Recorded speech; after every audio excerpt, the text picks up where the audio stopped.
হাকিমুল উম্মাহ হযরত আশরাফ আলী থানভী রাহমাতুল্লাহি আলাইহি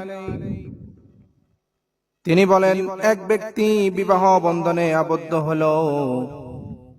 তার কিছুদিন পর তার স্ত্রী তাকে সন্তান সম্ভবার সুসংবাদ দিল। তার স্বামীকে বলল, তোমার সন্তান আমার গর্ভে। তখন স্বামী স্ত্রী দুজনে মিলে একটা প্রতিজ্ঞা করল। স্বামী তার স্ত্রীকে বলল, আজকের পর থেকে আমরা হারাম কোনো কিছু খাবো না।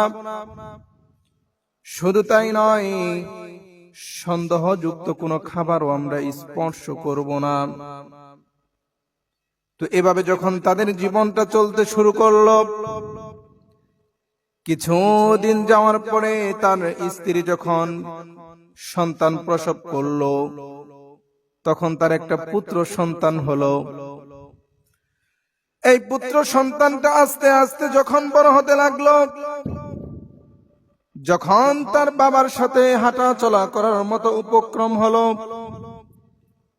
বাবার সাথে বাজারে যাওয়ার মতো একটা বয়স হলো, তখন বাবা বলল, সন্তানকে সুন্দর করে সাজিয়ে দাও, আমি সন্তানকে নিয়ে বাজারে যাব। মা সন্তানকে সুন্দরভাবে রেডি করে বাবার সাথে দিয়ে দিলেন। বাবা সন্তানকে নিয়ে বাজারে গেলেন। বাজারে যাওয়ার সাথে সাথে সন্তানটা একটা ব্যক্তি কিছু বড়ই নিয়ে এসেছে বিক্রি করার জন্য। ওই বড়ইর জায়গাটা রেখে ওই ক্রেতা বসে আছে। এমন সময় সন্তানটা বাবাকে কিছু না বলে ওই বিক্রেতাকে কিছু না বলে সেখান থেকে টপ করে বড়ই নিয়ে খেয়ে ফেললো। বাবা তো এই দৃশ্য দেখে তার মাথা একদম হট হয়ে গেল। সন্তান এরকম আচরণ কেন করলো? সন্তান কেন ওই বিক্রেতার কাছে না বলে এই বড়ই খেয়ে ফেললো? এমনকি আমি বাবা, আমার কাছেও কেন জিজ্ঞাসা পর্যন্ত করলো না, বাবা আমি এখান থেকে বড়ই খেতে চাই। বাবা সন্তানকে নিয়ে সাথে সাথে সেখান থেকে বাড়ির উদ্দেশ্যে রওনা করলো এবং বাড়িতে এসে বিবিকে ডাক দিয়ে বলল, বিবি তোমার সাথে আমার কিছু কথা আছে। এই দিক দিয়ে স্বামী রাগান্বিত হয়ে একটি ছুরিও সাথে করে তার স্ত্রীর সামনে নিয়ে গিয়েছে। স্ত্রীকে গিয়ে বলে, তুমি সত্য কথা বলবা, আর না হয় এই তরবারি দিয়ে, এই ছুরি দিয়ে আমি তোমাকে হত্যা করে ফেলবো।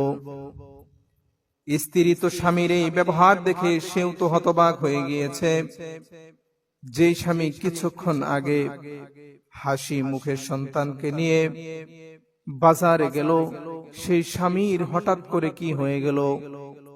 স্বামীর মাথায় এত গরম কিভাবে হলো যে সে এখন আমাকে হত্যা করতে চাচ্ছে? স্বামী স্ত্রীকে ডাক দিয়ে বলে, তুমি যদি সত্য কথা না বলো, আমি তোমাকে এই তরবারি দিয়ে একদম শেষ করে দিব। স্ত্রী বলে, স্বামী আপনি বলেন, আমি সত্য কথা বলবো, মিথ্যা কথা বলবো না।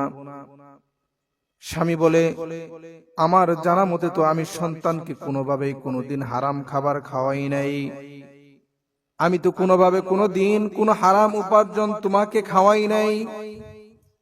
কিন্তু আজকে সন্তান যে ব্যবহারটা করেছে, এই ব্যবহার দেখে মনে হয় সে যখন গর্ভে ছিল সে হারাম খেয়েছে।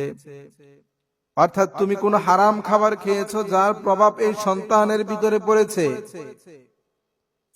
স্ত্রী তখন চোখের পানি ছেড়ে দিয়ে বলে, স্বামী এই সন্তান যখন আমার গর্ভে ছিল, তখন আমি এই পাশের বাড়ির একটা বড়ই গাছের ডালা আমার বাড়ির উপরে আসছিল এবং ওই ডালার ভিতরে কিছু বড়ই ছিল। সেখান থেকে আমি একটি বড়ই খেয়েছিলাম, যেটার কথা ওই বাড়িওয়ালাকে আমি বলি নাই।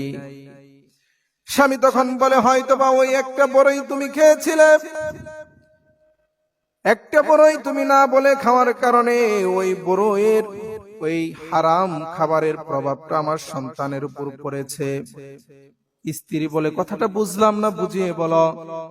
তখন স্বামীর সমস্ত বৃত্তান্ত, সমস্ত ঘটনা বৃত্তান্ত একদম ক্লিয়ার করে বললেন যে আমি যখন বাজারে আমার সন্তানকে নিয়ে গিয়েছি, সন্তান আমাকে জিজ্ঞাসা না করে এবং ওই বড়ই বিক্রেতাকেও জিজ্ঞাসা না করে সেখান থেকে বড়ই নিয়ে খেয়ে ফেলেছে। সম্মানিত মুআজ্জাজ হাজিরিন, হাকিমুল উম্মাহ হযরত মাওলানা আশরাফ আলী থানভী রহমাতুল্লাহি আলাইহি এই ঘটনা দিয়ে এটাই আমাদেরকে বোঝাতে চাচ্ছেন যে আমরা যদি কোনো হারাম খাবার খাই, সেটার প্রভাব আমাদের সন্তানদের উপরে পড়বে। প্রত্যেকটা জিনিসেরই একটা প্রভাব আছে। যেরকম শুকর, এটা একটা হারাম পানি, নির্লজ্জ পানি। এই শুকর যদি কেউ খায়, তার ভিতর ওই শুকরের মতো নির্লজ্জতা চলে আসবে। আপনারা লক্ষ্য করে দেখবেন, ইউরোপ আমেরিকার ভিতরে তারা সবচাইতে বেশি খাবার যেটা খায় সেটা হলো শুকরের গোশত। এই শুকরের গোশত খাওয়ার কারণে তাদের ভিতরে একটা নির্লজ্জতা চলে আসছে। তারা ছোট ছোট পোশাক পরে, তারা কোনো খারাপ কাজ করতে মানুষের সামনে লজ্জা পায় না। তার একমাত্র কারণ হলো এই শুকর খাওয়ার কারণে। ঠিক ওই রকম ভাবে আমাদের বর্তমান সমাজে আপনি খেয়াল করবেন, যারা সুদ খায়, যারা ঘুষ খায়, তাদের ভিতরে কোনো ভালোবাসা থাকে না। তাদের ভিতরে যদি ভালোবাসা জিনিসটাই থাকতো, তাদের ভিতরে যদি দয়াটা থাকতো, তাহলে ওই গরিব কৃষকের কাছ থেকে কখনোই কোনো ব্যক্তি ঘুষ খেতে পারতো না। কারো ভিতরে যদি, যারা সুদ খায়, তাদের ভিতরে যদি ভালোবাসা থাকতো, তাদের ভিতরে যদি দয়া থাকতো, তাহলে একজন মানুষ যখন একদম বিপদে পড়ে যায়, তখনই কিন্তু আরেকজন মানুষের কাছে সে হাত পাতে। সে টাকা সুদি করে, কখন করে? যখন কোনো ওয়ে না থাকে, যখন কেউ সহজে সাহায্য করতে চায় না, তখন সে সুদি করে। আর ওই মাজলুমের, অর্থাৎ ওই দুর্বল ব্যক্তির দুর্বলতার সুযোগ নিয়ে আমাদের ভিতরে যারা ধনাঢ্য ব্যক্তি আছে, টাকা পয়সার মালিক আছে, যাদের ভিতরে কোনো দয়া মহব্বত বলতে কিছু নাই, তারা তাদের কাছ থেকে আমরা সুদে টাকা লাগাই এবং তাদের কাছ থেকে আমরা সুদের টাকা গ্রহণ করি। তো এই জন্য প্রত্যেকটা খারাপ কাজের, এমনকি প্রত্যেকটা ভালো কাজের একটা প্রভাব আছে।